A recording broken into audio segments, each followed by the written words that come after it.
In this video, we're going to be factoring trinomials of the form ax squared plus bx plus c using the AC method. Also sometimes called the split b method, or that's the other name that I tend to use. So let's go ahead and get started. So first of all, I want to give you a little intro to the technique. If I were to ask you to multiply and I gave you some binomials, you could FOIL this out or whatever method you use, but when you multiply it out, you get 4 terms, and then the two middle terms here are like terms. You get x squared plus 7x plus 10. Let's do one more, but this time I'm going to change it just a little bit. And here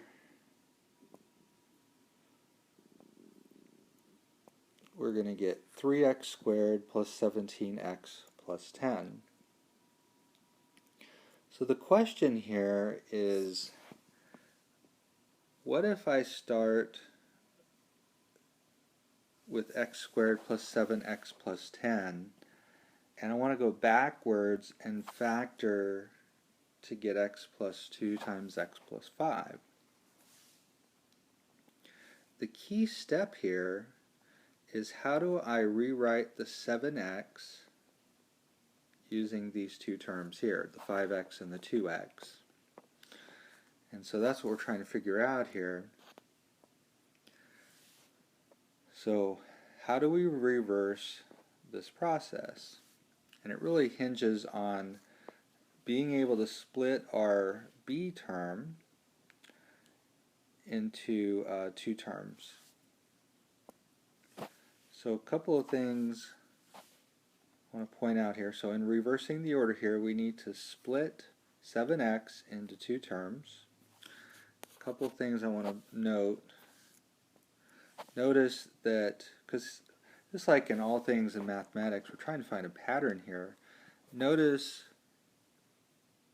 these two terms here. If you add 5 and 2, you get the 7x of our middle term. And the other thing I would note is, if you multiply 5 times 2, you get this 10. So let's see if that holds true on the other one. So in this problem, note that the 15 times 2, or plus 2, does give us the 17 here. But 15 times 2 is not going to give us 10. So there's a little adjustment to be made. It turns out that you have to multiply this 3 times 10, which is 30, and notice 15 times 2 is 30. So that's what we're going to be using as we use the AC method. So that's the basic idea, is we want to split our b term, or our middle term, into two terms, and then at that point we can factor by grouping to get to the two factors. Alright, so let's go ahead and do some problems. Remember, we also call this the split b. Alright, so the directions here are to factor each trinomial using the AC method. So our first problem is x squared plus 7x plus 12. So I'll go ahead and make a little table, and in the first column I'll have AC, and in the second column I'll have B. So notice here, A here is 1. Remember, we're using that form ax squared plus bx plus c. So here A is 1 and C is 12. So AC is 12, and of course B is 7. So we're looking for two numbers that multiply to 12 and add to 7. Sometimes I like to use the little dot to indicate multiplication here and the plus sign for addition. So we need two numbers that multiply to 12 and add to 7. So let's find all the factors of 12. And so we just need the one that adds up to 7. Of course, that would be the 3 and the 4. Now, I want you to see that I want you to understand that this is the key step right here.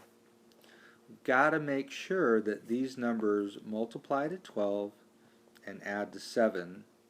It's at this point where a lot of students make their mistake.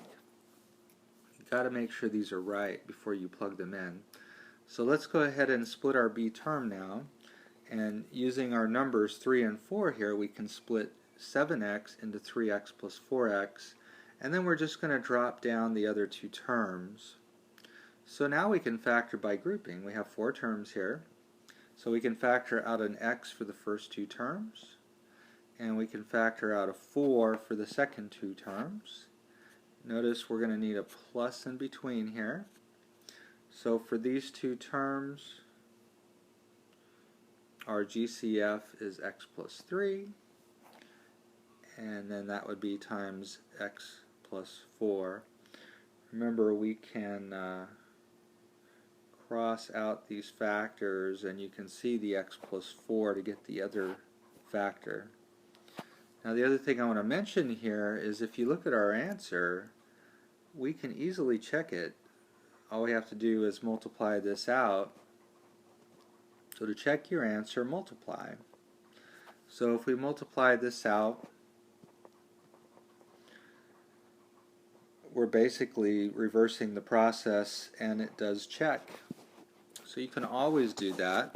Let's move on to number 2. So here, AC is 6, and our B, of course, is -7. Remember, we need 2 numbers that multiply to the 6 here and add to -7. So I want you to notice that since AC since AC is a positive number, and we're looking for 2 numbers that multiply to 6, they must both be positive or they must both be negative. Because of the -7 here, our 2 numbers add up to -7, they've got to both be negative. So let's go ahead and write our factors. We know they're both going to be negative. And notice the one that works is -1 plus -6. And so that's what we'll use to split our b term. Notice -1x and a -6x does add up to -7x. It is equal to the line above. So now we can factor by grouping. Factor out an x on the first 2 terms.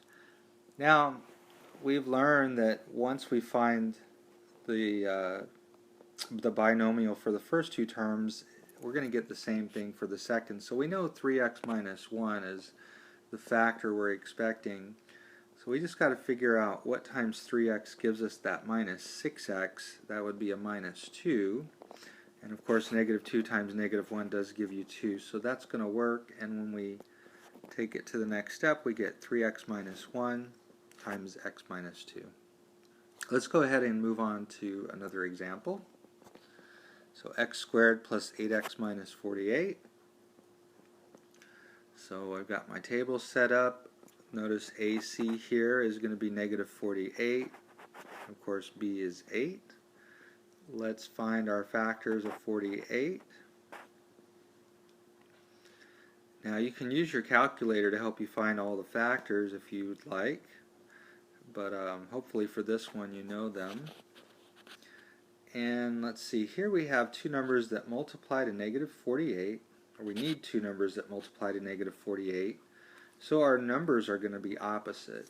One's going to be positive and one's going to be negative. Now keep in mind that these numbers will add to 8, so we need to make sure that the bigger numbers are positive and the smaller ones are negative, so that when we add we get a positive number. So I'm going to make the smaller numbers negative, so that way when we add the numbers we'll get a positive answer. So the one that works is the -4 and the 12. Let's go ahead and plug those in.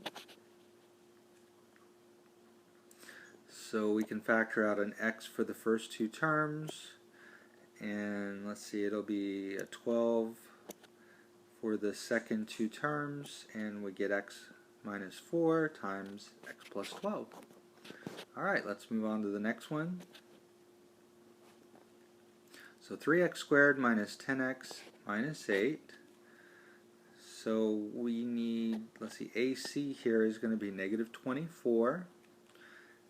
Notice you got to be careful that you're using the sign there, a negative, if you have subtraction. So negative 24 is our AC and B is negative 10. So we need two numbers that multiply to negative 24 that add to negative 10. So again, we're going to have opposite signs. Let me go ahead and write down the factors. So one of our numbers needs to be positive and one of them needs to be negative. But since the two numbers need to add to negative 10, I want to make sure I make my bigger numbers negative so that when I add the numbers I get a negative. So 2 and negative 12 is going to work here. So let's go ahead and split our B term and rewrite this as 4 terms. And we'll factor by grouping. We can factor out an x. And again, we know 3x plus 2 is going to be a factor for the other two terms, and we need something times 3x that gives us a negative 12x, and that would be negative 4. And so our final answer is going to be 3x plus 2 times x minus 4. Alright, we have one last problem. So 6x squared minus 19x plus 10. Let's make a little table. So we need, in this case, AC is going to be 60. We need two numbers that multiply to 60 and add to negative 19.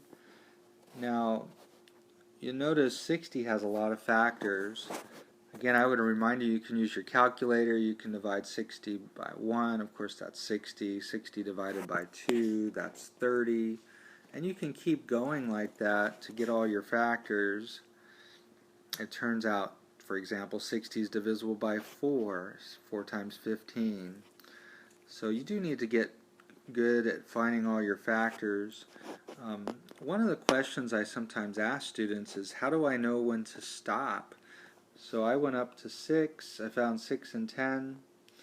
7 doesn't work. 8 doesn't work. There's nothing. 60 is not divisible by 8 or 7. The thing is, I'm actually done at this point. I don't need to go any further. How do I know that?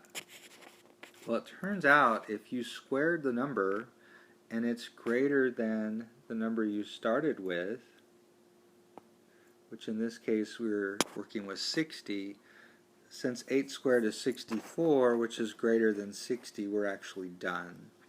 So if the number you're checking, if its square is greater than the number that you're working with, then you are done. Alright, so we need these two numbers to multiply to a positive 60, so we know they're both positive or negative, and they need to add to a negative 19, and that would tell us they must be negative. So we need the pair that adds up to negative 19, that would be negative 4 and negative 15. Again, I would remind you, this is the key step.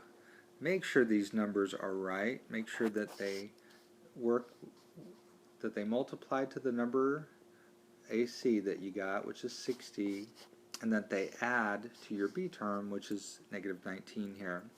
So now let's go ahead and plug those in. And let's factor by grouping. We could factor out a 2x here.